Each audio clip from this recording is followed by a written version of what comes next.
I think that was last week. That's what I was thinking. Okay. All right, guys. Let's talk for a minute. Actually, I'll wait hopefully till a few more people get here. Who wants to tell me some good news? Justin, what have you been up to, sir? Working on scaling the business so that there's no hiccups ever. There's no more roller coasters in the future. So can I ask you to I just want to recognize you and all your efforts. I mean, you are oftentimes the first one in, the last one to leave. You always got screens going on and people from all over the world that you're talking to. And can you just share for 2 seconds, what are you trying to create? What are you up to these days? Yeah, absolutely. So my wife does not like a commission style business. And I've worked with some of the largest OSA firms.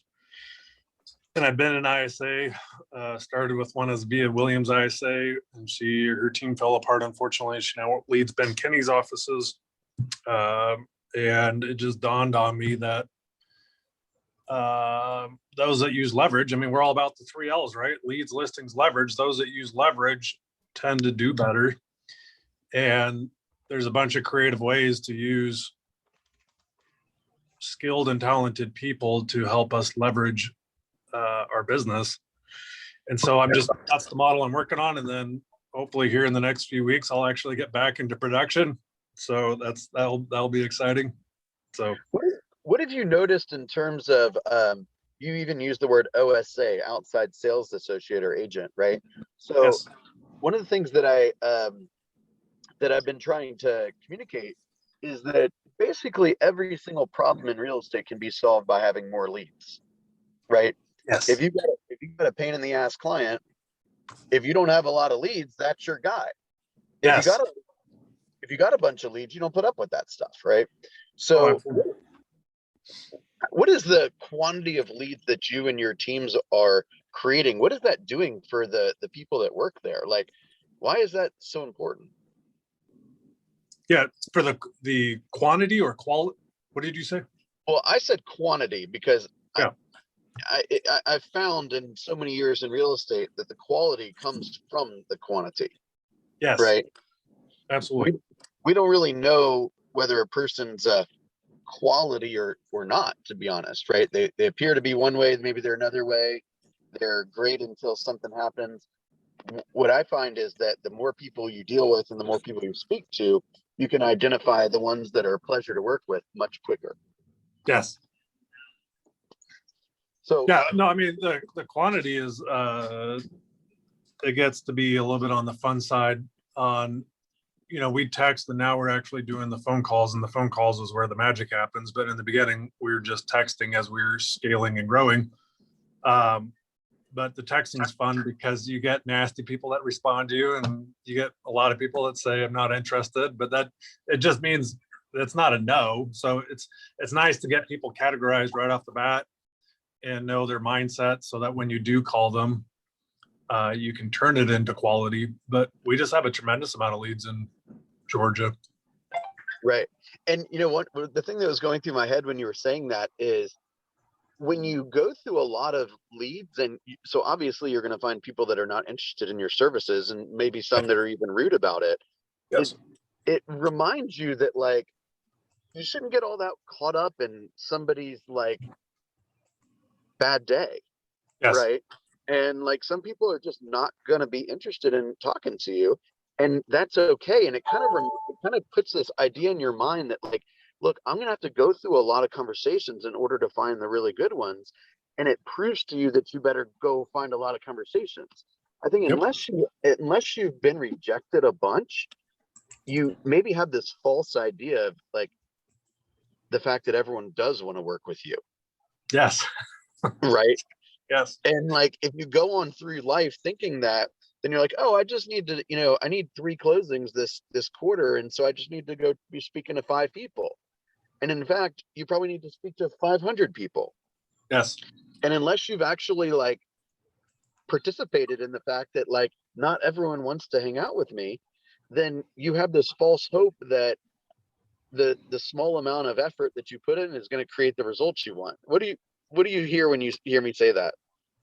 Yeah, I was just listening to Kobe Bryant say something similar from a previous podcast. They said, "Do you enjoy losing?" And he said, "I love it." And they said, "That's unusual." And he's like, "It just means you got more areas to improve." And so the more people, the more games you play, the more you're going to lose. The more people you talk to, the more you're going to find out people don't want to work with you. But it's just there's areas of. It's not that they don't want to work with you or talk with you. It's just that there's areas that we can improve in our communication and what we do, how we do it, how we offer, how we communicate things. And so it's just every no sometimes just as good as a yes. I mean, I know that's counterintuitive, but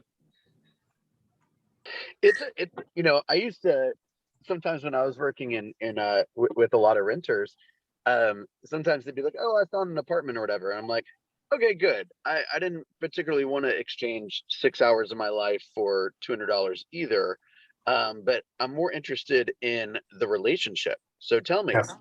were you helped by a real estate agent, right? Do you still need assistance? Is there anything I can do for you? How long of a lease did you sign, right? When you're done with the lease, where are you hoping to move to, right?" And so it was a database ad without me having to go put in a ton of effort, Yes. right? Yep. So sorry you guys are having to listen to this little little sidebar conversation with Justin and I, but the reason why I did this is because I want you guys to hear more and more evidence that the quality is in the quantity. The quality is in the quantity. Okay, I want to go through it. Thank you, Justin, for sharing all Yes. that. No, I want absolutely. to. And I'd Yes, like to ma'am. say something. I just want to say, Justin, I really appreciate your perspective, because I think that's a mindset that has success written all over it. And the fact that you're listening to other podcasts and feeding yourself so that you can be prepared, and the attitude you have about they're either somebody I don't want to work with, or maybe it's just not a yes yet. I love that. So thank you. Right. Thank you for sharing that. Okay, I just want to throw a couple of thoughts out there, and then we'll move into the heart of the meeting here. So first of all, hang on one second. Okay, one of the things that I want to make sure you guys are really giving some thought to. I was having a conversation earlier today. I won't go into anything personal, Donna, with Donna, and what we were talking about was creating a lifestyle that is not just okay or sufficient, but creating a lifestyle that is exactly the lifestyle you want, right? And in Donna's particular situation, she has a daughter and some grandchildren that live in New Orleans, right? And she wants to spend a lot of time with them. And one of the things that we discussed together is if you want to go down there and not feel guilty that you're not working here, then you just need to get the amount of work done that you desire to get done here before you leave, right? So we, like when I was the team leader, we did this exercise where we take a 30-day month, and I think this would be really helpful for everyone here. You take a 31-day month, you have like a month at a glance calendar, and you say to yourself, what are the days in which I either am not going to work or I can't work, right? So we would knock off the weekends, we would knock off, the 4 team meeting days, because we were prepping for that, and talking to everyone afterwards is essentially a lost day, from a metric standpoint. We were typically out of the office 3 or 4 days a month with training, and we basically had to do all of our activities for the month in about 13 to 14 days, right?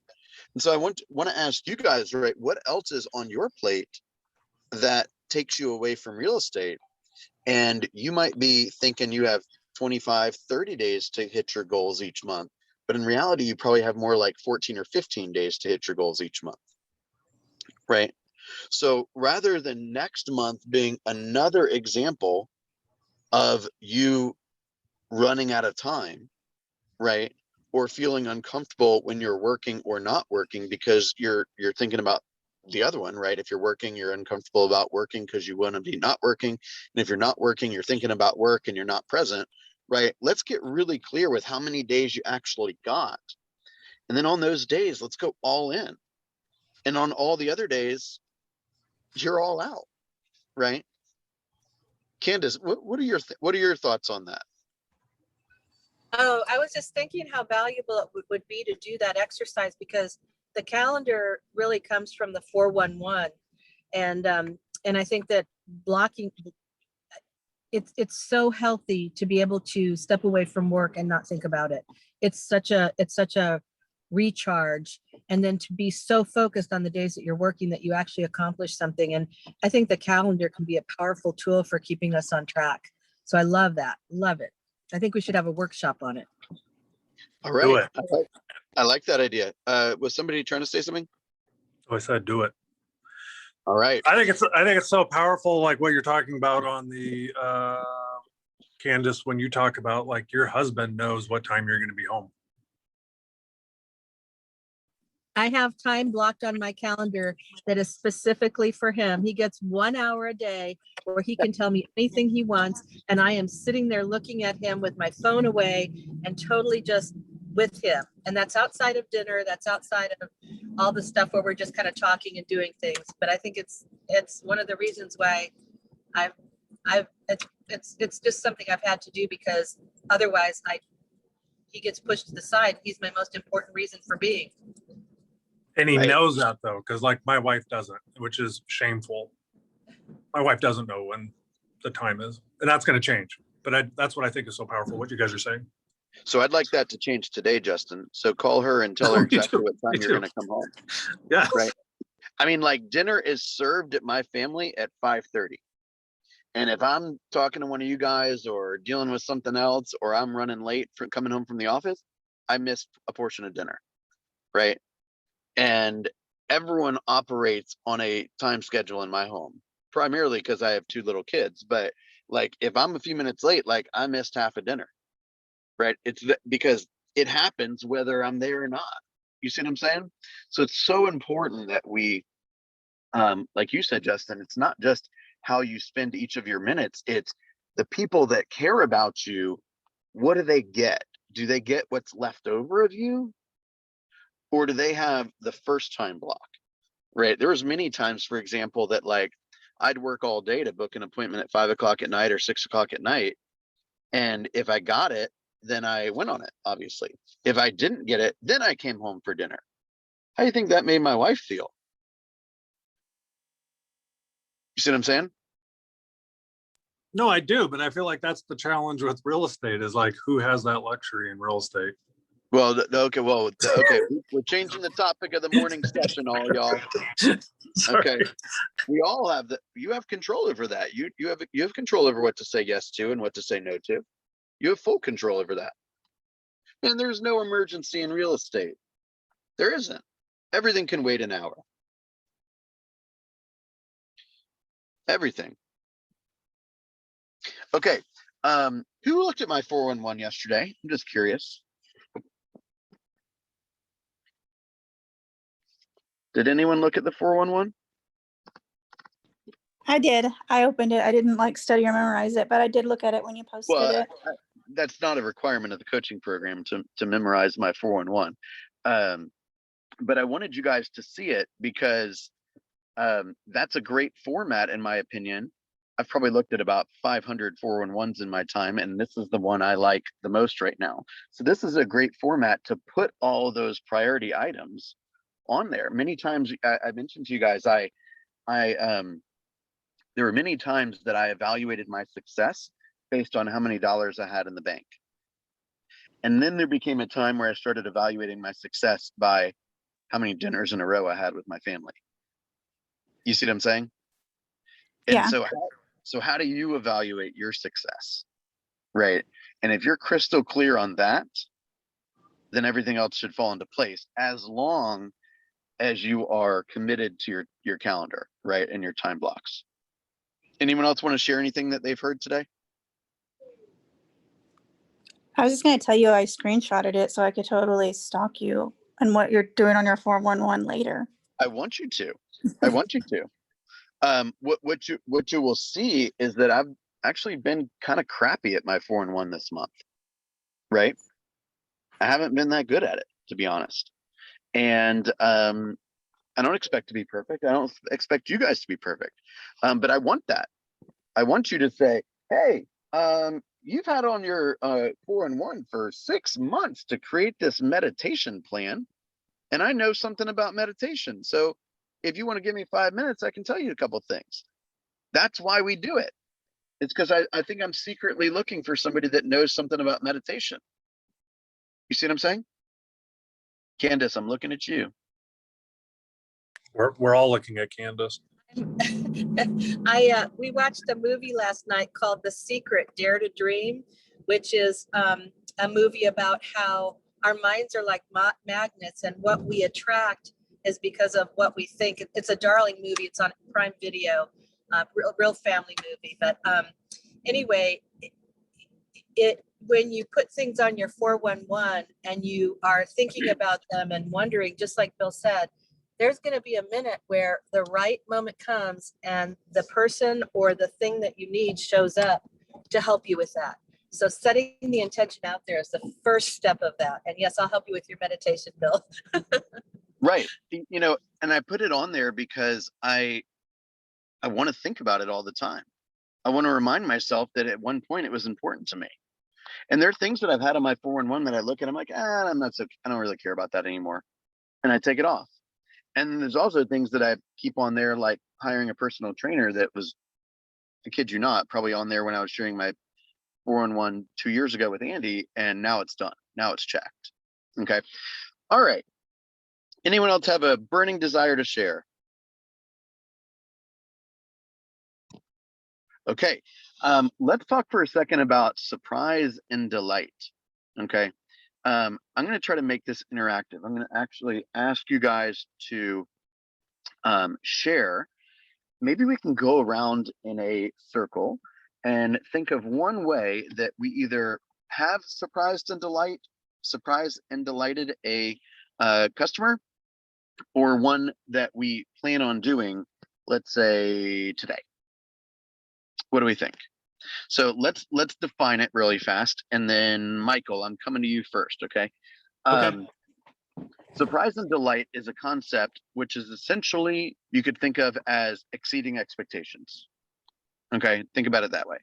So the idea here is that in the normal course of business and human interactions, people are have basically form expectations of what they would expect from the person servicing them, right, or interacting with them or helping them, right?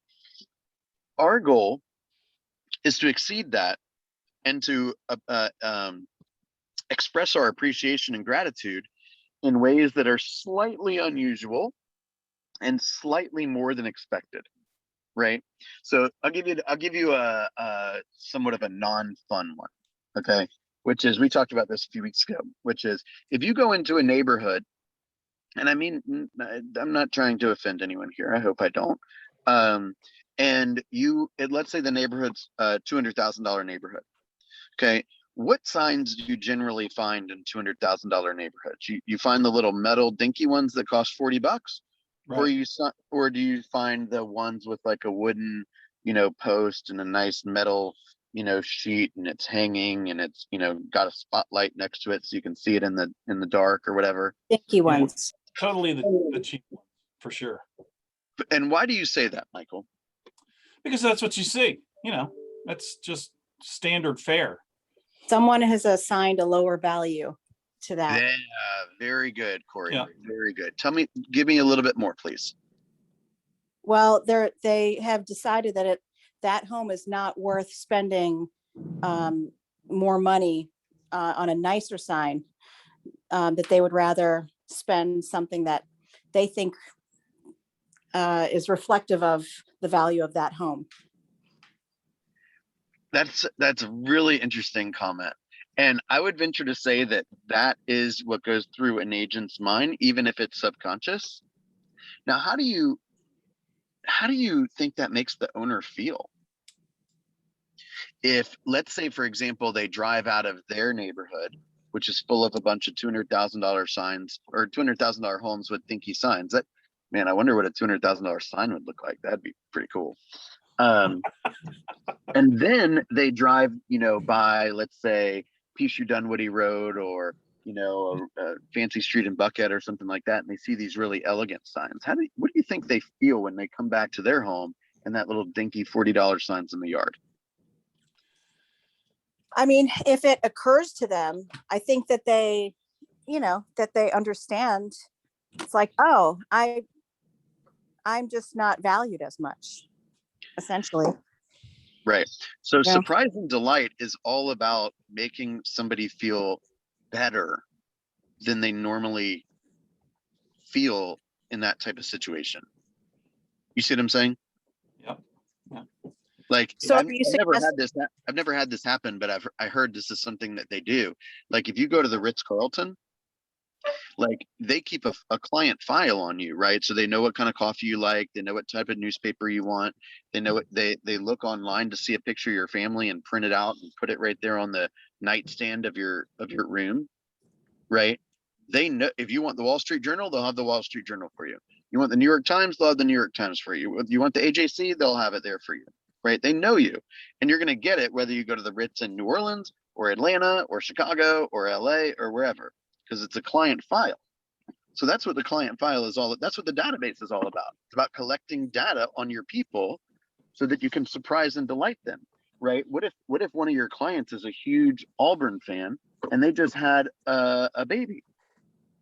Do you think that what's more meaningful, an Amazon gift card or a little, baby Auburn jumper onesie. that has, an Auburn onesie? You see what I'm saying? Totally. All right, Michael. Giftology. What did you say, Corey? Giftology. Remember we talked about that?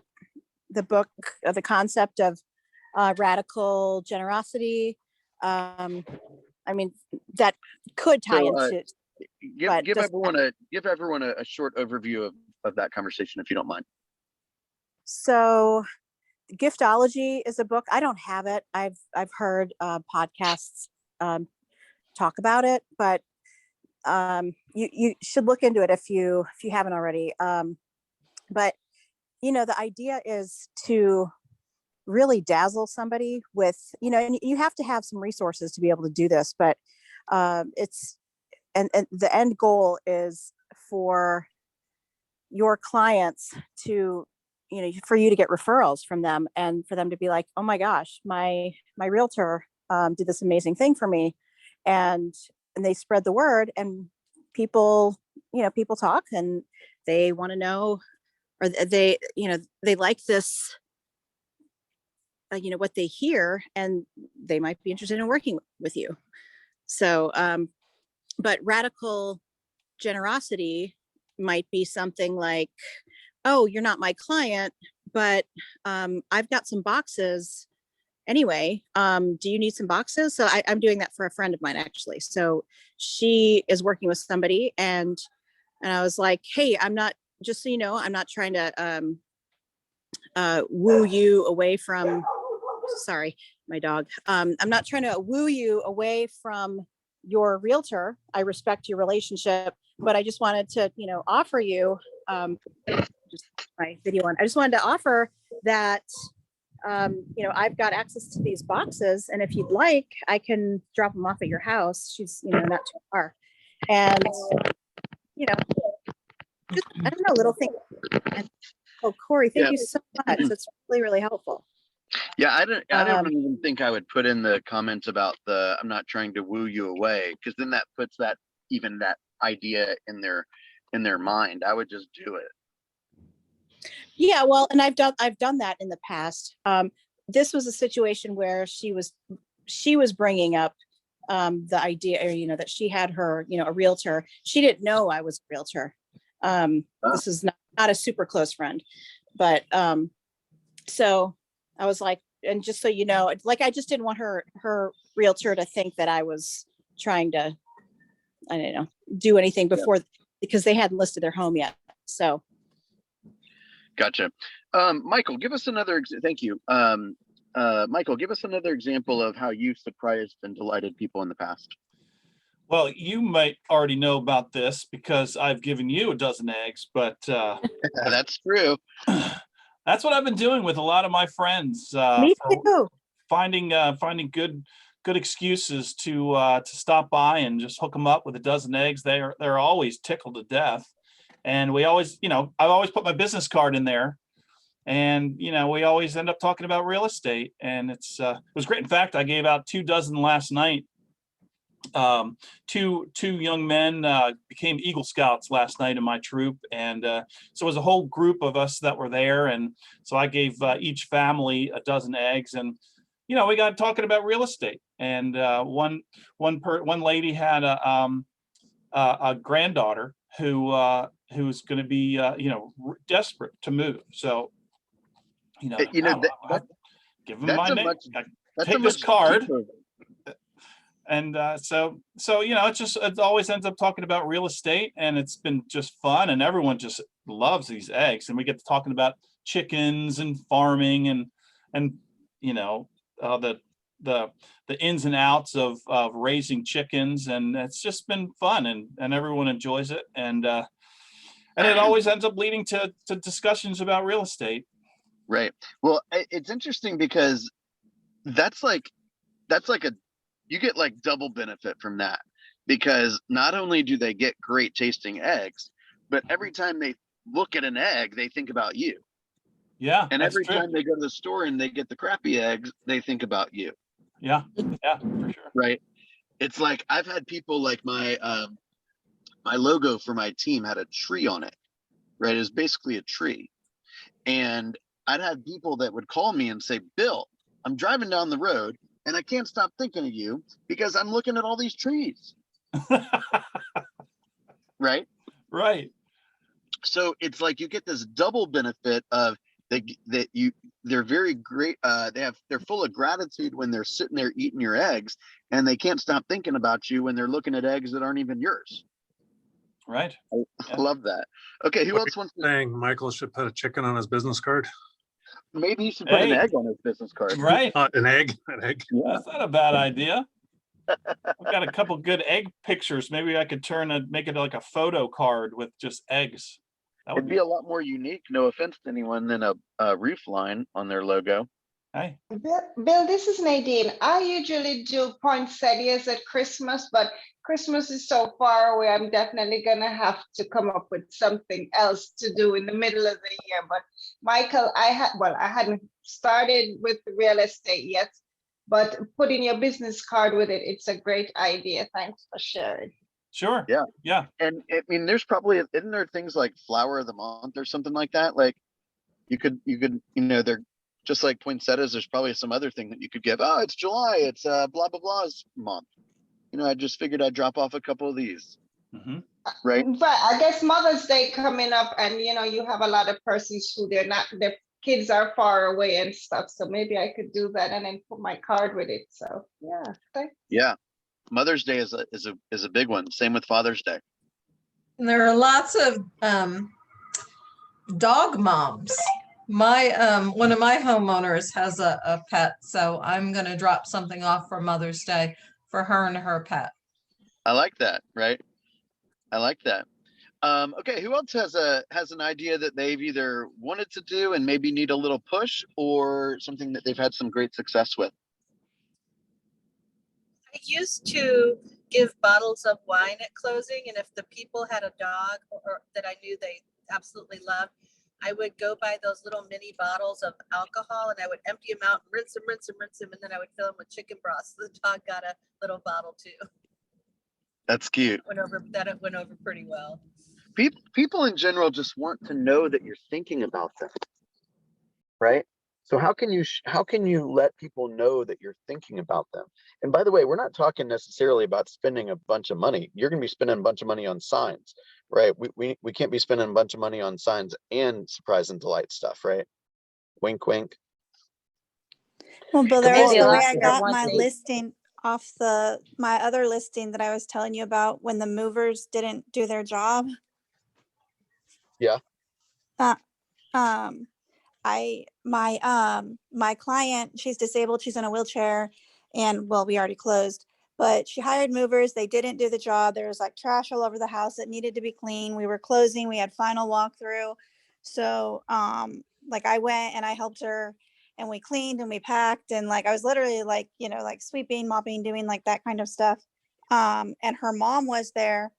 And then afterwards, her mom said that she was getting ready to sell her house, which she is. I have the listing. I already have it. I already have the listing agreement signed. And she said that she knew that the agent she was going to use, there was no way her agent would have helped her clean the house like that. So she wanted to use me instead. Isn't that interesting? Has anyone else had an experience like that? Well, I know what, there's a few others that are on the call that I know of stuff they've done. So let's do well, two more sharing. my last buyer moved into a home in Woodstock. They were moving from out of state. It's a husband, a wife, and teenage son, and then 3 little kids. So they needed help with moving, and I volunteered my son to help them to move all their big furniture in, and he ended up staying and helping them move everything in. So they were really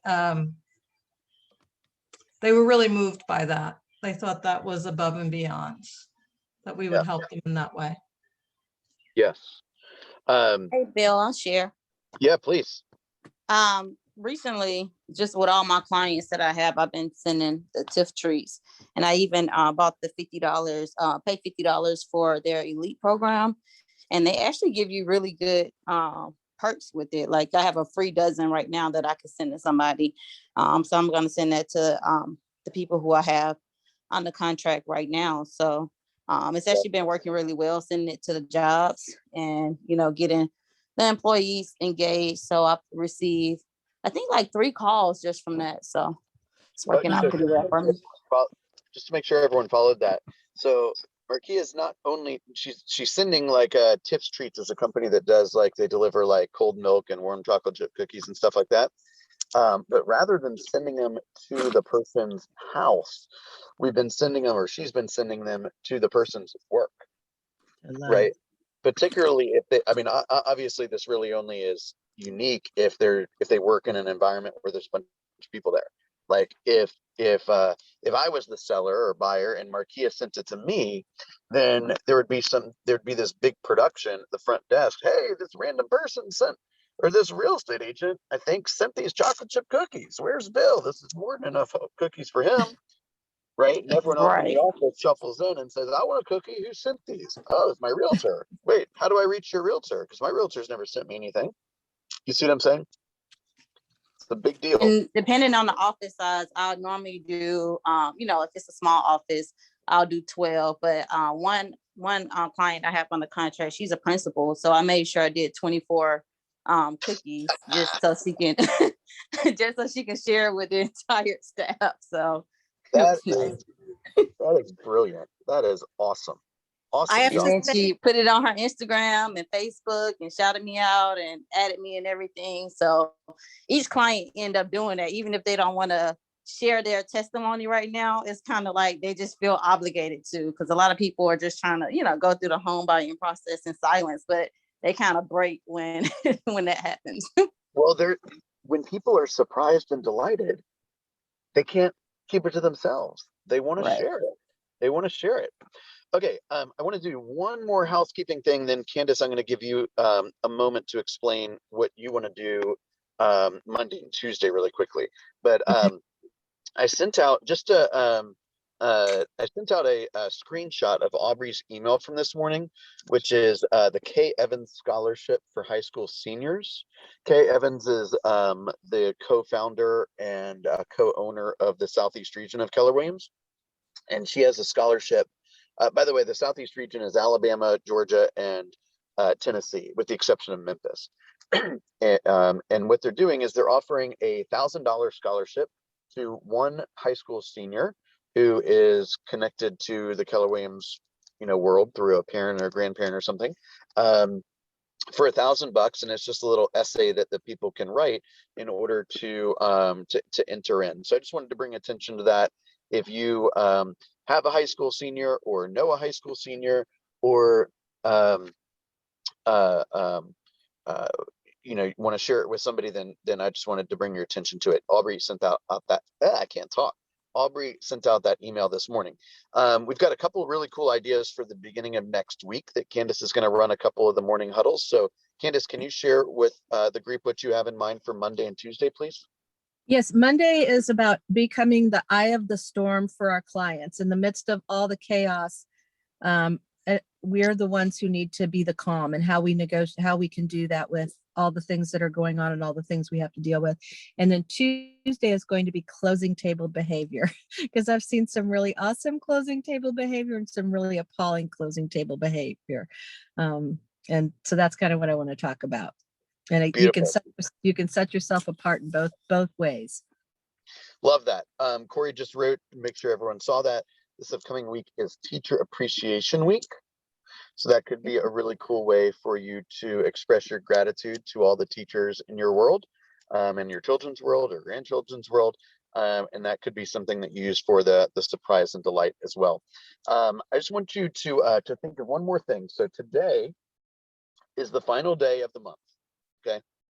Which means that it's the final day of the 4th week of your reporting period.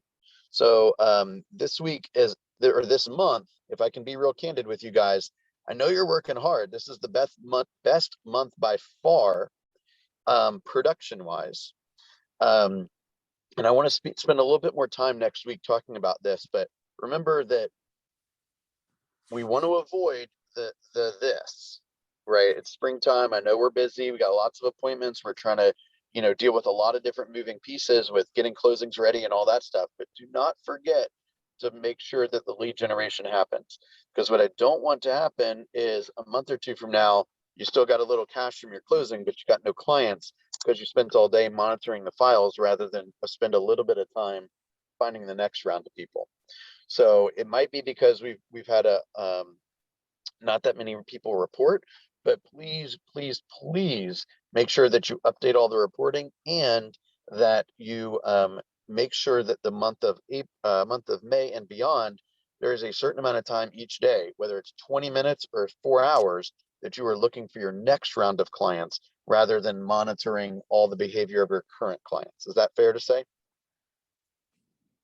That's probably my biggest observation from the reporting so far in April, is that it's just down. The production is up, but the reporting is down and the numbers are down. And I think the reason why is because we wake up and we're immediately going to figure out which fire needs to be put out, rather than immediately going to generate leads, because that's the standard of our business, and then going to put out the fires. Does that make sense? Two things about that, Bill. That does make sense. And two things about that. One is lead generate when your energy's high. And for a lot of us, that's in the morning when we're just getting going. Get it done when your energy's high. If your energy is in the afternoon, do it then, but just make sure it's on. And then I overheard, well, I didn't overheard. We had a conversation with somebody at the awards ceremony, and I guess all of you know who the Joanne Curtin team is. They are the MREAs of our market center, and they had the top award for their group.